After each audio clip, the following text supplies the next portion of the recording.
Salut à toi, belle libellule. J'espère que tu te portes pour le mieux. Et si c'est pas le cas, reçois plein d'amour. Alors, aujourd'hui, je vais te parler d'un film. Voilà. L'âme des guerriers. A priori, il apparaîtra dans le bon sens. L'âme des guerriers que j'ai vu, j'avais pas 20 ans, qui m'a bouleversée, vraiment bouleversée. J'ai voulu le revoir pour pouvoir voir comment j'avais évolué, en fait, voir comment... Alors moi, je marche beaucoup au challenge. Est-ce que c'est une bonne chose ou pas? C'est pas ce que je suis en train de dire. Je dis comment je fonctionne. Mais voilà, je voulais voir comment je pouvais vraiment utiliser mes outils d'aujourd'hui que je n'avais pas à l'époque et qui fait que je me suis trimballée cette souffrance, en tout cas celle liée à ce que moi j'ai vécu, ce que moi j'ai ressenti pendant ce film qui m'a vraiment transpercée à l'époque. Donc oui, je l'ai regardé. Alors déjà, j'ai regardé ce film quand j'avais 20 ans. Mon fiancé de l'époque qui me dit ce film il est superbe, il est magnifique, il faut vraiment que tu le vois, vraiment, vraiment, vraiment, vraiment, vraiment. Ok, je te crois, j'y vais, on y va. J'ai dû le regarder en 3 fois. Et pourquoi j'ai continué de le regarder? Parce que je suis curieuse. Vous êtes plus fort que moi. C'est aussi ce qui m'amène à pouvoir capter d'autres choses. Mais du coup, voilà. Je l'ai regardé en 3 fois et j'ai bien retrouvé les 3 moments parce que ça m'avait marqué, mais j'avais fait plein d'effaces aussi. Quand on a des chocs émotionnels comme ça, il y a des choses dont on ne se souvient pas, on se souvient que de choses très précises. Et effectivement, j'ai retrouvé très facilement les 3 moments violents. C'était de la pure violence physique déjà. Donc, warning, hein, ce film est magnifique, mais la chose que m'avait pas dit mon ami, c'est il est très violent. Il y a des choses psychologiques dedans aussi. Et puis, voilà. Rien que là, toi, Télérama, il dit un véritable électrochoc. Voilà. Donc, j'ai reçu 3 électrochocs dans un film à l'époque.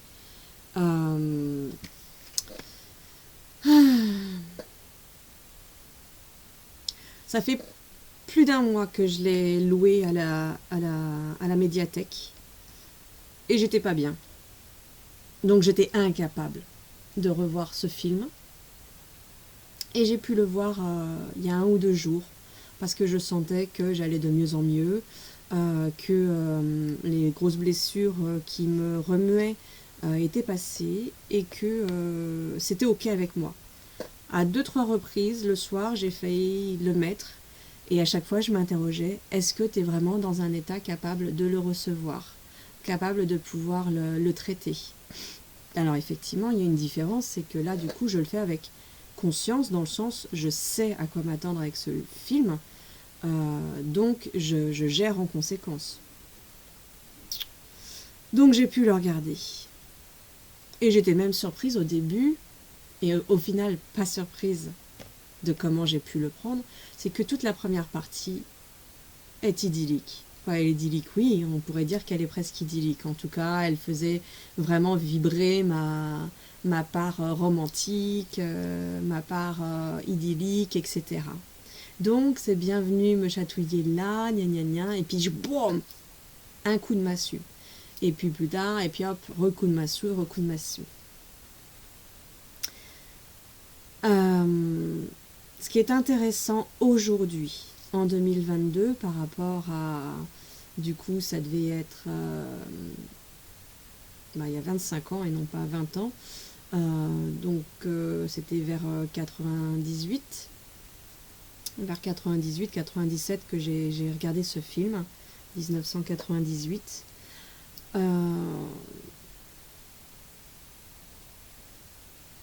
À l'époque, je l'ai regardé et à chaque fois que j'ai eu le coup de massue, que j'ai eu l'électrochoc, on a arrêté le film. J'étais dans un état, je pleurais toutes les larmes de mon corps, je vibrais à l'intérieur, ce qui venait de se passer sur l'écran, c'était juste affreux. Et ma curiosité emmenait à la suite et j'en reprenais une claque. Ah ouais, je tendais l'autre joue et on y va encore et encore. Et en fait, aujourd'hui, déjà, comme c'était un DVD, pareil, j'ai pu mettre sur pause. J'ai pu mettre sur pause, comme je viens de le faire à l'instant parce que Madame Douce voulait rentrer. J'ai pu mettre sur pause et travailler sur ma blessure.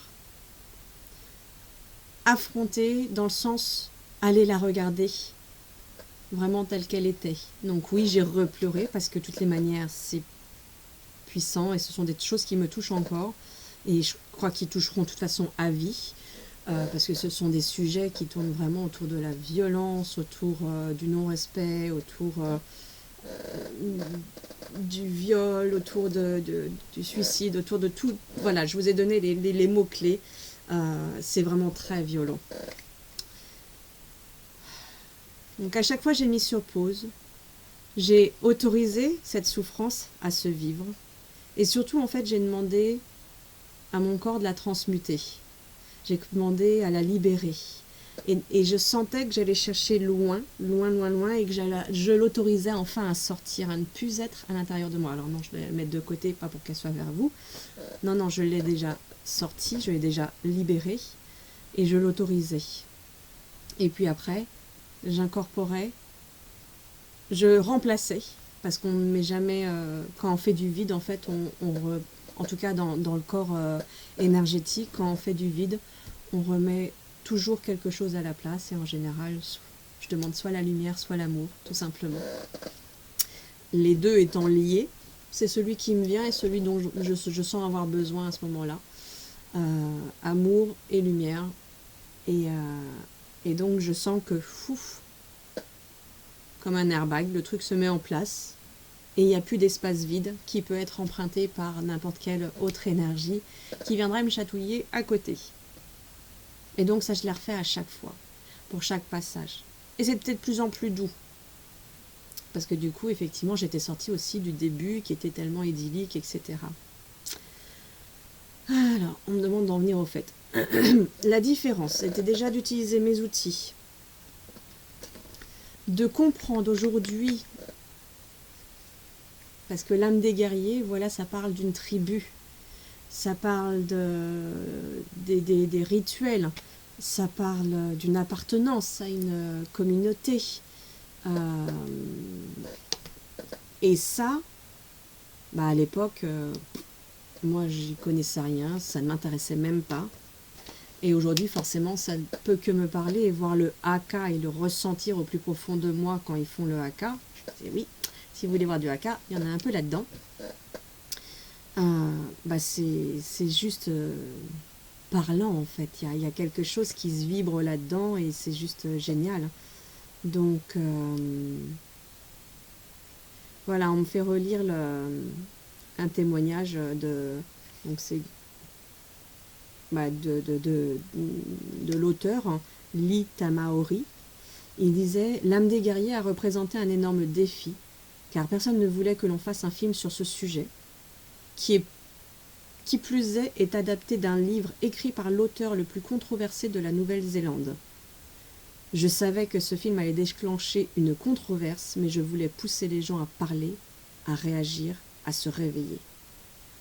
Ah bah ouais, moi ça m'a pas réveillée à l'époque, parce que j'étais pas prête. Moi aujourd'hui ça vient réveiller encore plus cette part amérindienne en moi, je dirais. En tout cas, cette part de reliance à une communauté, qui n'est pas qui est dans le respect, dans l'amour des proches, dans le passage vers l'au-delà, vers les rituels. et vers une résonance commune pour une harmonie. C'est vraiment ça. Parce que oui, guerriers, parce que les guerriers se battent aussi. Par contre, ils se défendent, ils attaquent extrêmement rarement. En général, je sais même pas si... Je pense qu'on peut en trouver des moments d'attaque, mais c'est principalement de la défense. C'est uniquement de la défense, généralement, dans les peuples de guerriers de lumière, on va dire, de guerriers d'amour, de guerriers divins. C'est de la défense, et non pas de l'attaque. Donc, je suis fière de moi, parce que j'ai été libérée d'anciennes souffrances, en conscience, avec amour, avec respect, avec les outils d'aujourd'hui. Et j'en ai une autre lecture aussi. Donc, je me suis fait une sorte de petite séance d'auto-hypnose avec ce film, à aller transformer à l'intérieur de moi le vécu que j'avais avec ce film. Et puis je viens d'en faire le lien, même si en fait je l'avais déjà fait et que j'arrivais pas à le verbaliser. Justement, ce côté tribal, j'avais pas 20 ans, ou à peine tout juste. J'avais tout juste 20 ans et j'étais déjà reliée à cette grandeur, en fait. Du lien à la terre, du lien au sien, du lien, en tout cas, que ce soit... Quand je dis au sien, c'est au sien propre dans son cœur. Les racines qui nous sont fortes, les racines familiales, les racines amicales, les racines communautaires, en tout cas des racines qui sont communes. Tu vois, pour moi ça c'est commun, en fait, dans le sens où je sens que voilà, on a le même langage, et donc en ayant le même langage profond, je me sens comprise, je me sens n'est-ce pas, ma chérie? Je me sens vraiment reliée, en fait. Et donc, il y a cette reliance au tout. Voilà. Voilà pour le message par rapport à ce film-là. Je ne sais pas si quelqu'un l'a déjà vu. Quel est le... t'as tes fesses qui sont devant la caméra, mon cœur.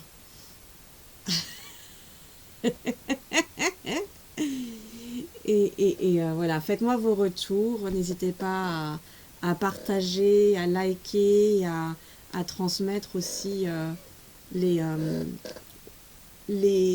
outils que vous aurez pu utiliser vous pour vous protéger, vous nettoyer de ce qu'un film ou un livre ou de la violence extérieure vous a fait ressentir, en fait. Quels sont vos outils? Par quoi vous êtes passé? Et là, moi, je suis passée de la dissociation, parce que ni plus ni moins, je me suis dissociée à l'époque avec dissocier, ça veut dire je prends de la distance, je sors de mon corps, de ce que mon corps est en train de vivre, et mon âme est partie de mon corps, quoi, en fait. Et ça... ça il sait faire, et en fait là je l'ai fait en conscience, en me disant non, mon corps va se nettoyer, je nettoie mon corps pour qu'il ne le subisse plus, et ça ne m'appartient pas, ce que je suis en train de voir, ça résonne, mais ça ne m'appartient pas, et en fait merci pour ce que ça m'apprend. Voilà.